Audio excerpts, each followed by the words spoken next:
Bienvenidos a Acelera Academy, el podcast. Escucha consejos prácticos para tus finanzas personales y el manejo de tu dinero, y conoce los temas más relevantes de ahorro e inversión de la mano de expertos financieros. Acompáñanos semanalmente, entra a los cursos de Acelera Academy y obtén el conocimiento para alcanzar tus metas financieras. Episodio 14. Los ETFs como nunca los habías visto. Descubre con Naomi Dueñas, experta en trading de Grupo Financiero Actinver, cómo es que funcionan los ETFs, por qué están en tendencia y cuáles son las claves para entrarle a estos instrumentos y crecer tu dinero. Naomi, bienvenida. Muchas gracias por aceptar la invitación. Sé que estás como siempre muy ocupada, pero gracias. El espíritu de este podcast, de este foro, es tener a expertos que nos hablen un poco y hablemos en conjunto de temas de inversión y de finanzas. Es tu caso. La verdad es un privilegio que me hayas aceptado la invitación.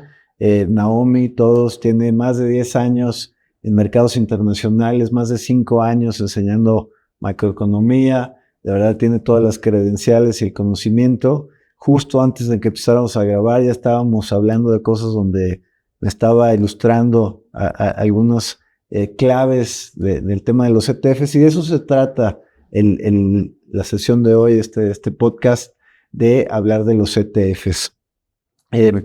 Cómo invertir, por qué invertir, las consideraciones que uno debe tener como inversionista al invertir en ETFs. Bienvenida, Naomi. No, primero que nada, muchísimas gracias por la invitación.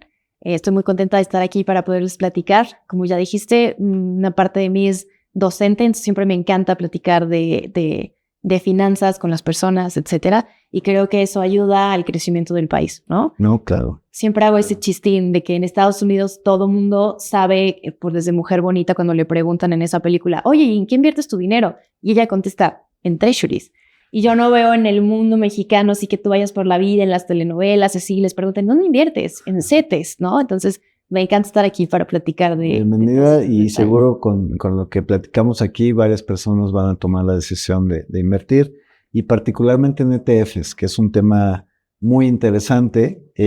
Son unos instrumentos que han explotado en cantidad en México. De la pandemia para acá hemos visto muchísimos ETFs que se han listado. Eso fue muy impresionante para mí porque pues la pandemia se siente relativamente reciente. Hace 4 años teníamos a full el tema, y en esos 4 años, en un parpadeo, pues ya tenemos más de 1,500 opciones en el SIC, más de 3,000 en realidad, pero de ETFs específicamente más de 1,500.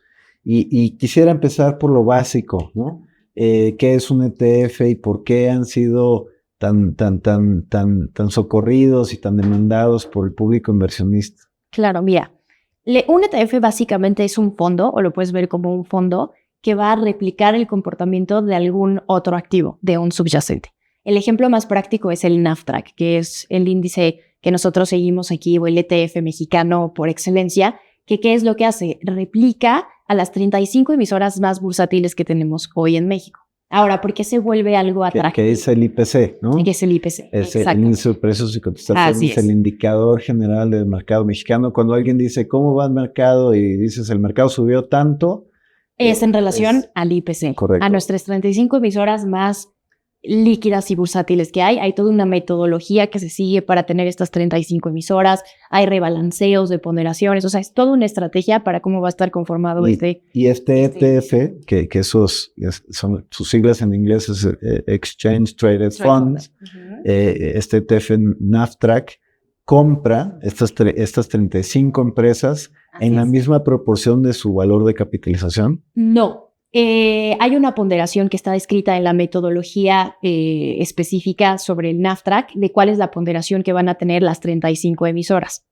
Este año hubo una modificación a esa metodología para tratar de hacer menos concentrado este índice. Menos concentrado, ¿qué significa? Que no esté concentrado solamente en las 5 grandes empresas que nosotros conocemos, como son América Móvil, yo le digo de cariño Wally, pero es Walmex, etcétera, ¿no? Entonces, cada una de estas eran las 5, y las 5 más bursátiles eran las que tenían mayor ponderación dentro del índice. Y se cambió la ponderación. Y se cambió la ponderación para tratar de hacer más atractivo y también un poco más líquido en el mercado una ponderación un poco más hacia abajo, tratando de quitar esta ponderación de las 5 más líquidas hacia arriba, ¿no? Entonces, ponderas también y le das, si antes tenías, esto lo estoy diciendo al azar porque esta metodología es todo un arte, si antes una emisora tenía 5%, a lo mejor ahora va a tener una ponderación del 5.6% y América Móvil va a tener, en lugar de tener el 30% o 15%, va a tener un poquito menos de ponderación.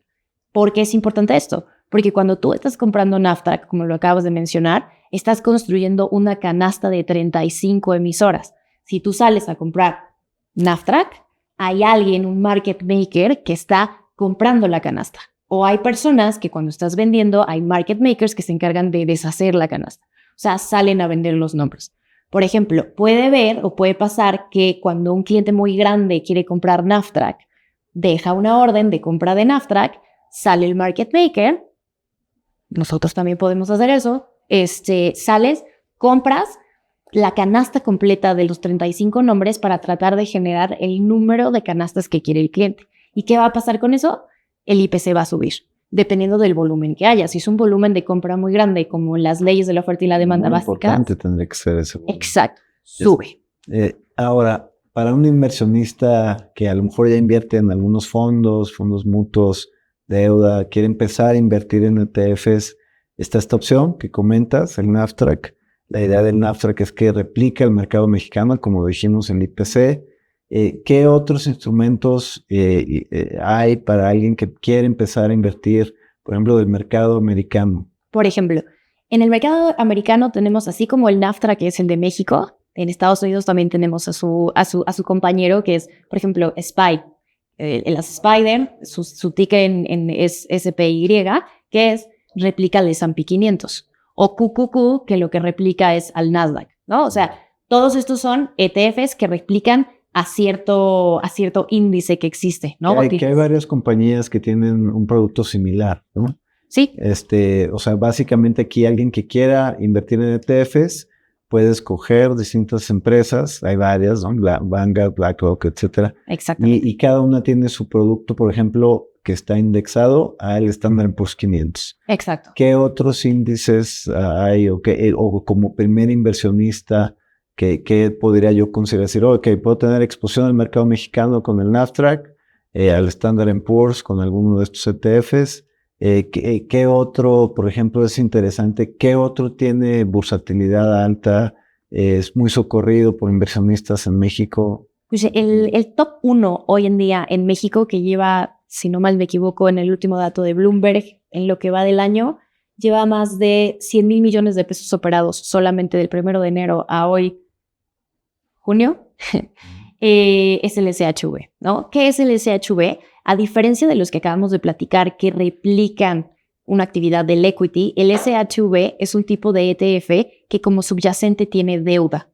¿Qué deuda es la que tiene el SHV? Tiene treasuries de corto plazo, o sea, treasuries de súper corto plazo, 1 año de Estados Unidos, ¿no? O sea, son treasuries, tal cual. O sea, es un ETF de deuda. De deuda. En dólares. En dólares. O sea, básicamente lo que se ha puesto muy de moda, dada la situación económica que estamos viviendo hoy, que también es importante platicar, las tasas, el nivel de inflación que estamos viendo, el atractivo, el poco atractivo que tienen ciertos activos sobre rendimientos, pues la verdad es que la deuda es bastante atractiva, ¿no? O sea, simplemente por el diferencial de tasas que vemos hoy. Claro, es un momento coyuntural bien atractivo en donde alguien puede tomar ventaja de esto, pues invirtiendo en tasa, ¿no? Y lo interesante del SHV es que tú, para poder comprar SHVs como mexicano vía el mercado mexicano, en México, pues tú operas con pesos, no operas con dólares, a menos de que te encuentres en la frontera, ¿no? Pero normalmente tu target es comprar y vender siempre en pesos mexicanos. Entonces, para poder acceder a estas SHVs,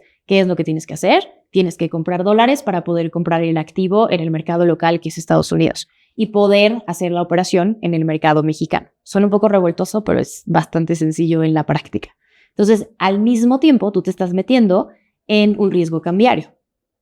¿Por qué? Porque si hoy compras SHVs en 19 y dentro de 3 meses, por la volatilidad que estamos viendo, esperemos que no, pero llega a 25, tú ya generaste un rendimiento por diferencial cambiario, no por el equity, no por la deuda. O sea, el SHV va a seguir en 110 y cachito, pero tu tipo de cambio ya te generó una diferencia entre precio en dólares por tipo de cambio. Quisiera detenerme aquí porque esto es bien importante. Ya vimos lo que es un ETF en términos muy sencillos. Vimos digamos, un ETF del mercado mexicano, NAFTRAC, con su ponderación ahí, considerando un poco más el mercado y desponderando las 5 grandes.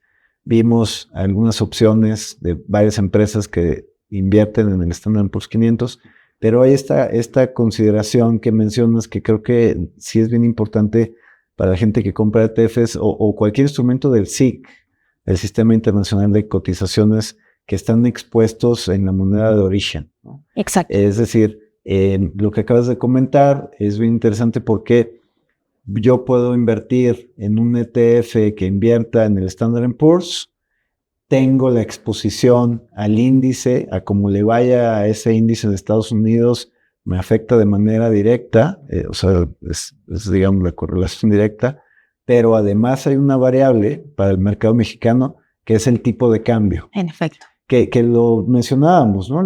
A principios del año, el tipo de cambio en México apreció al peso y los rendimientos que tenían las personas que traían el Standard & Poor's a través del SIC o acciones de origen en dólares en el mercado mexicano, pues tenían que descontar a su rendimiento la apreciación del peso mexicano, y ahora funcionó al revés. Ahora no, como está aumentando el precio del dólar, lo que comentas es que pues los rendimientos de estos activos del SIC, de ETFs o acciones en directo, están aumentando, pero no necesariamente por los subyacentes. Claro, es por el efecto tal cual de FX. Siempre hago la broma con mis colegas o con la gente de la calle, porque yo soy trader de equity y amo mi asset class, que es renta variable, pero les digo que hoy en día, dada la coyuntura que estamos viviendo, pues la realidad es que también pues tengo que dedicarme a ser trader de FX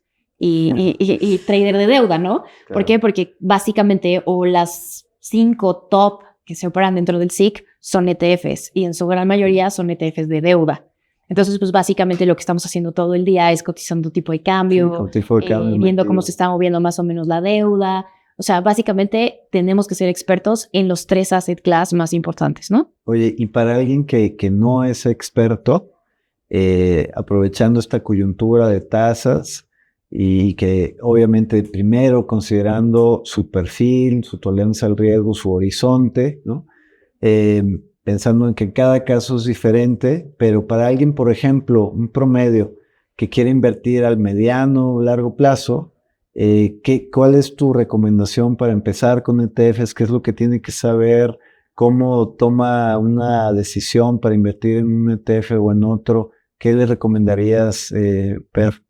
Per se no les puedo hacer una recomendación como tal por temas de nuestro trabajo. Como saben, ser trader tiene muchas reglas y requisitos indispensables de compliance, pero el consejo más importante que les doy, que siempre se los he dado a mis alumnos, etcétera, y alguna vez me lo dieron, es: si tú te enfermas del estómago, ¿con quién vas? Con un experto, ¿no? Con el doctor. Todo lo que te dicen es: no te mediques tú solo. Mi tip principal es: vayan con un experto que les pueda ir diciendo, con su asesor de confianza, con el banquero de confianza que ustedes tengan, para que les vaya a indicar qué es lo que les conviene siguiendo las reglas básicas, ¿no? ¿Para qué necesitas el dinero que estás ahorrando? ¿Cuál es el fin último? Comprarte una casa, irte de vacaciones, ahorrar, tu jubilación, etcétera.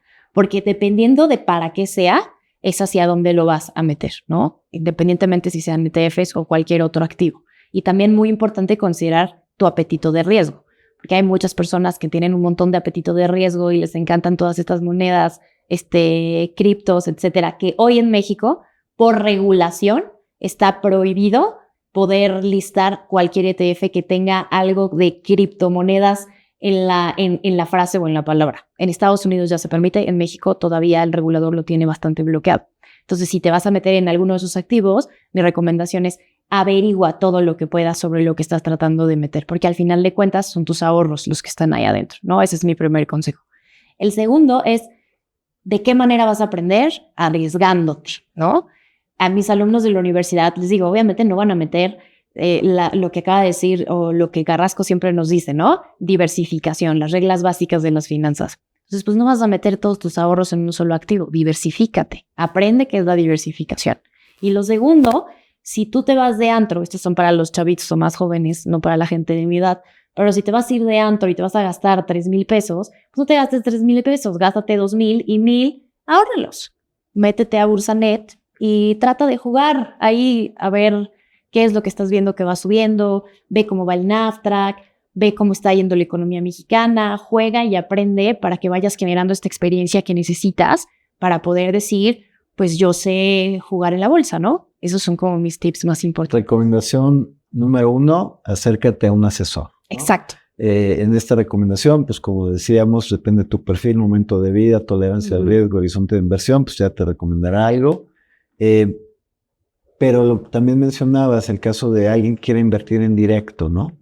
Sí. De todo esto que hay, de todos estos 1,000 y tantos ETFs que hay ya aquí disponibles en México, que cualquiera a través de su celular tiene acceso a poder comprarlos, y en unos cuestan súper barato. Lo que cuesta un café, puedes comprar ahí un título de un ETF.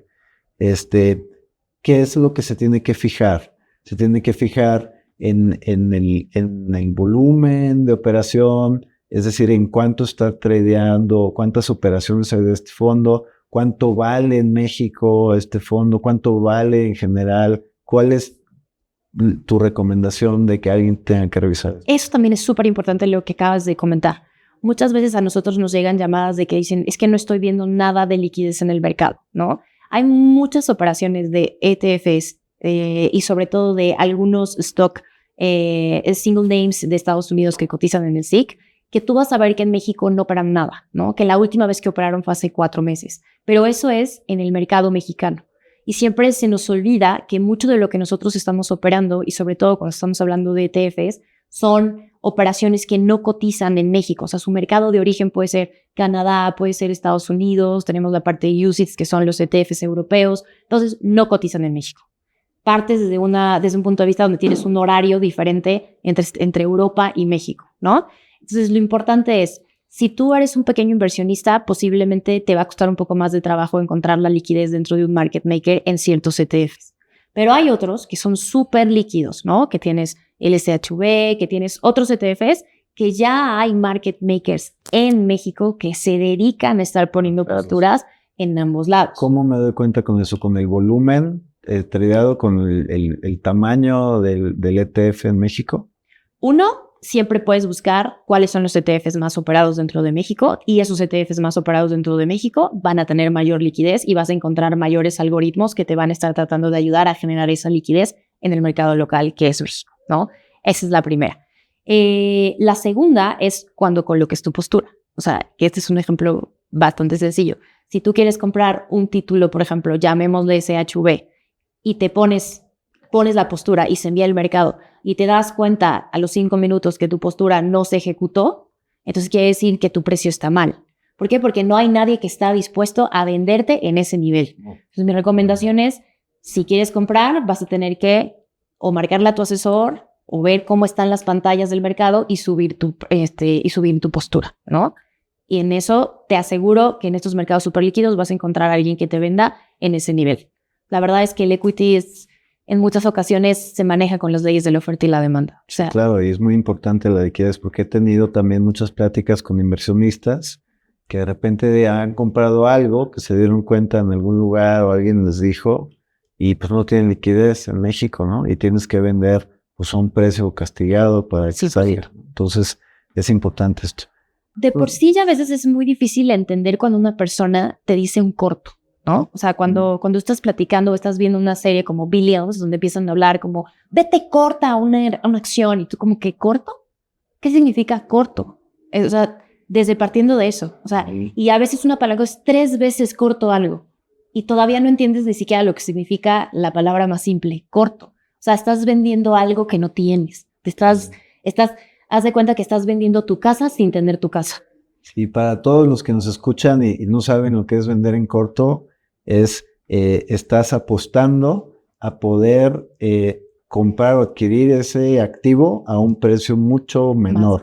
Exactamente. Y si no sucede eso, pierdes un buen dinero. Exacto. O sea, imagínense eso. Ustedes están esperando. Te estás yendo corto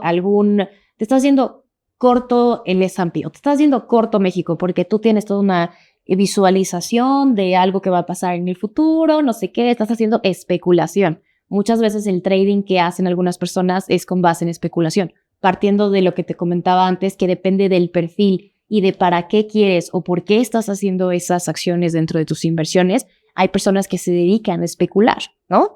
Pues yo especulo que vamos a entrar en una recesión. Entonces me voy a ir corto. Y de pronto la recesión lleva 2 años sin aparecer. Sin aparecer.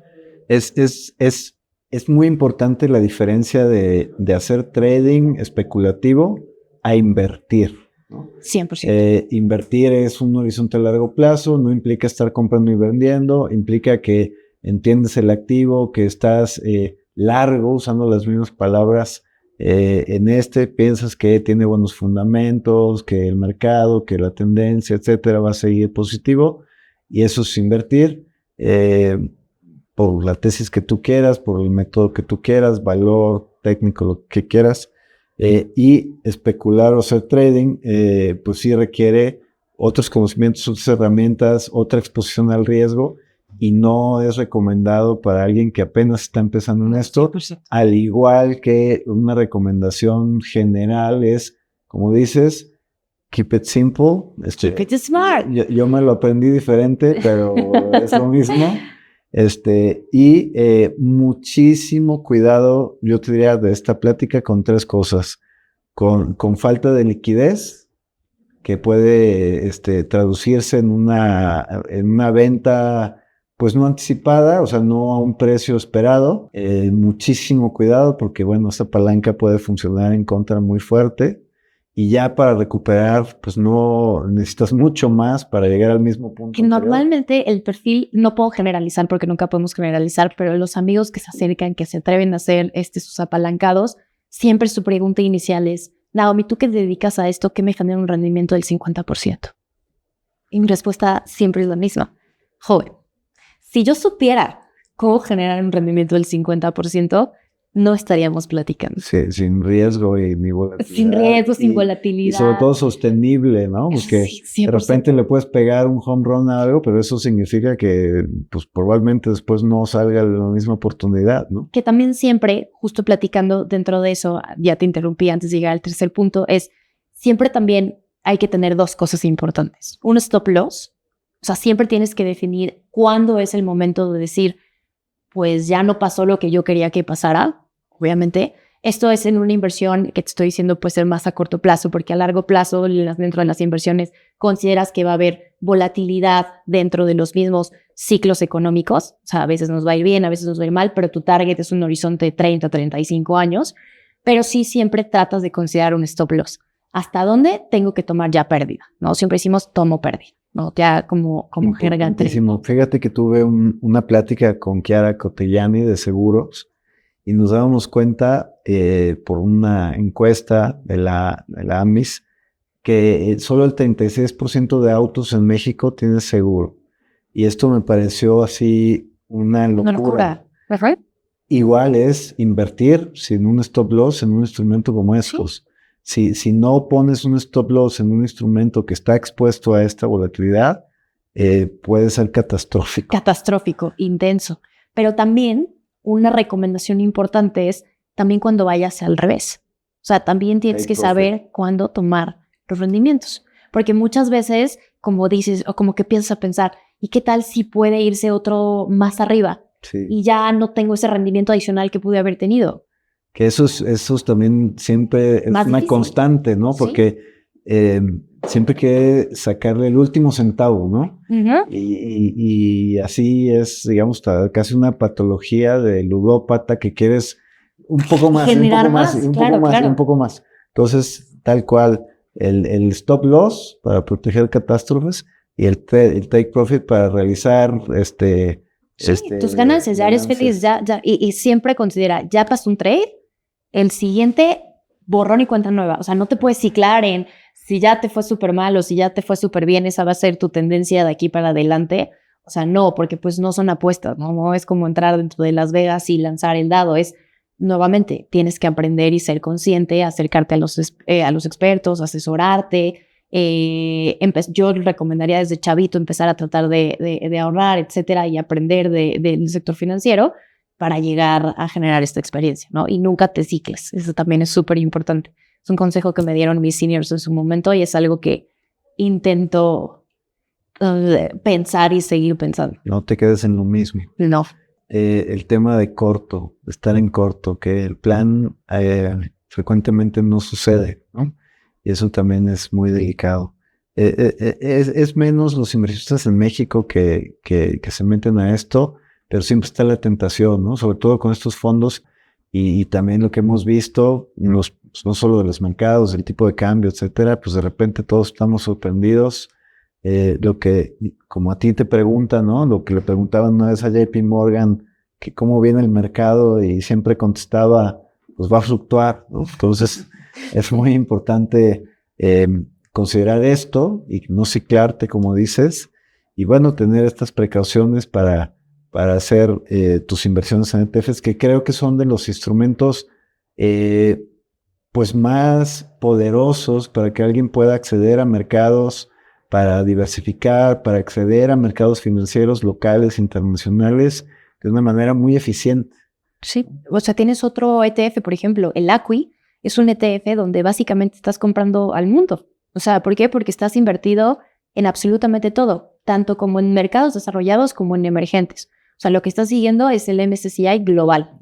Entonces, es decir, comprando una acción de ese ETF, estoy expuesto a todos los mercados del mundo. En diferentes proporciones, obviamente hay una ponderación más alta para ciertos mercados que para otros, pero definitivamente estás comprando que van con el índice ¿no? El del MSCI, sí. Exacto. Eso me parece a mí casi algo mágico.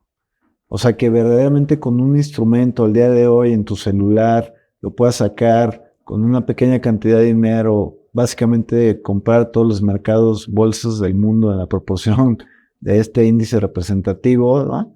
Es verdaderamente una oportunidad increíble, como estos más de 1,500 ETFs que hay listados ya en el SIC. El inversionista mexicano ya tiene acceso a todo el mundo, ¿no? Sí. Entonces, creo que es un momento súper interesante. Creo que va a haber muchas dudas. Naomi, todas las dudas que salgan te las pasaré. Claro que sí, con mucho gusto. Inquietudes, esperaría tenerte en una segunda plática aquí también con nosotros. Y pues la recomendación final a todos los escuchas, ¿qué nos puedes decir? ¿Dónde podemos aprender más de ETFs? Tenemos un curso en Acelera. Tú misma has participado en el reto, en unas sesiones muy socorridas de gente que quiere escuchar más a detalle lo que dices, tus conocimientos, pero además, ¿cuál sería tu recomendación así de aprendizaje, de qué tengo que hacer para entender más, alguna lectura, algún recurso que pueda tener? Uno, creo que a veces siempre nos complicamos mucho las cosas, pero la respuesta de todos los millennials siempre es YouTube. En YouTube existe la respuesta a todo, pero hablando un poco más en serio, cuando te quieres dedicar a esto y ponerte a analizar un poco más, creo que entrar a las páginas de estos proveedores de ETFs interesantes, como los mencionaste al principio, que son Vanguard, BlackRock, etcétera, que son los que se dedican a hacer ETFs y a promocionarlos, creo que también es muy interesante meterse a sus páginas y revisar, ¿no? Ahí te dicen desde qué es un ETF, etcétera. Obviamente, Acelera Academy también pueden encontrar bastante material. Y ya, ¿no? Creo que esos serían mis consejos más prácticos. Bloomberg también. Los noticieros de Bloomberg, muchas veces cuando eres chavito como que te da flojera escuchar las noticias, pero Bloomberg es bastante bueno y luego te da información relevante. Por ejemplo, no sé si han escuchado de Nvidia, pero es muy interesante escuchar acerca del sector tecnológico. Hay ETFs sobre tecnología también. ¿Qué es lo que estás haciendo? Agrupas a los grandes tech, ¿no? Como lo es, por ejemplo, Nvidia. Y todas las noticias de qué es lo que pasa, eventos relevantes, eventos corporativos, splits, etcétera, como el que acaba de pasar con Nvidia, los puedes escuchar en noticieros Bloomberg. Leer el periódico. O sea, siento que cuando yo estaba en la universidad me daba mucha flojera leer el periódico. Hoy veo que hay mucha gente que ya no lee el periódico Y en realidad no es que tienes que tener el periódico como en la vieja.